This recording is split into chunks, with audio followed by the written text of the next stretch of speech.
Good morning. नमस्कार. आपण पाहिले, धारणा म्हणजे चित्त एकाच विषयावर किंवा पदार्थावर केंद्रित करणे.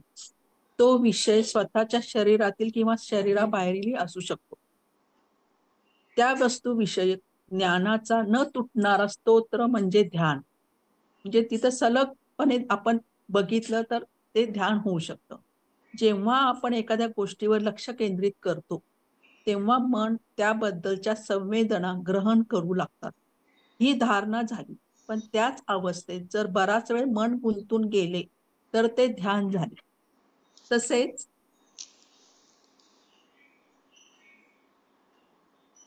मनाचा विचार करणे म्हणजे ध्यान.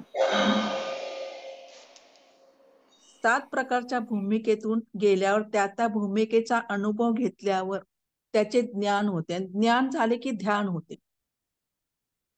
तर पहिली भूमिका अशी आहे, आपण अज्ञानी आहोत आणि आपल्याला ईश्वराचे ज्ञान करून घ्यायचे आहे. याची जाणीव होणे.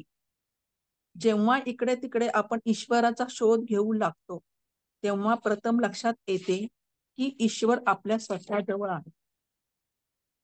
दुसरी भूमिका बाहेरचे किंवा आतले, आधी भौतिक, आधी दैविक किंवा आध्यात्मिक कोणतेही दुःख आपल्याला जाणवणार नाही किंवा असं म्हणू की आपण त्याच्या अधीन होणार नाही. ही दुसरी भूमिका झाली. तिसरी भूमिका म्हणजे हा सर्व मायेचा खेळ आहे. हा ब्रह्माचाच पसारा आहे. या गोष्टीचे ज्ञान होणे. चौथी भूमिका म्हणजे परमेश्वर हेच सत्य व इतर सर्व माया हे समजून आपले कर्तव्य कर्म करणे. फलाची आशा न ठेवण्याची जरुरी भासणार नाही. कर्म शून्य होईल अशा रीतीने वागणे जमले पाहिजे. पाचवी भूमिका म्हणजे मनाची मुक्तता. सर्व प्रकारचे विचार, हेतू, संकल्प, विकल्प एखाद्या पक्व फलाप्रमाणे मनापासून गळून पडून मन, चित्त पूर्ण शुद्ध होणे. सहावी भूमिका म्हणजे ज्या वेळी ठरवू त्यावेळी चित्त परमात्म्यात विलीन होणे.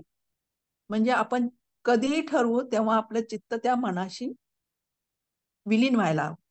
चित्त वेगळे न होणे, वेगळे न उरणे ही सहावी भूमिका झाली. आणि सातवी भूमिका म्हणजे शेवटी सातवी भूमिका म्हणजे आपण एकच आहे याची जाणीव होणे. शरीर किंवा मन हे केवळ आपल्याला चिकटलेली होती. आपण एकच सार्वभौम सच्चिदानंद गण आहोत. दुसरे कोणीही नाही. तो म्हणजे मी आणि मी म्हणजे तो हे समजणे म्हणजे केवळ आनंद स्वरूप आहे.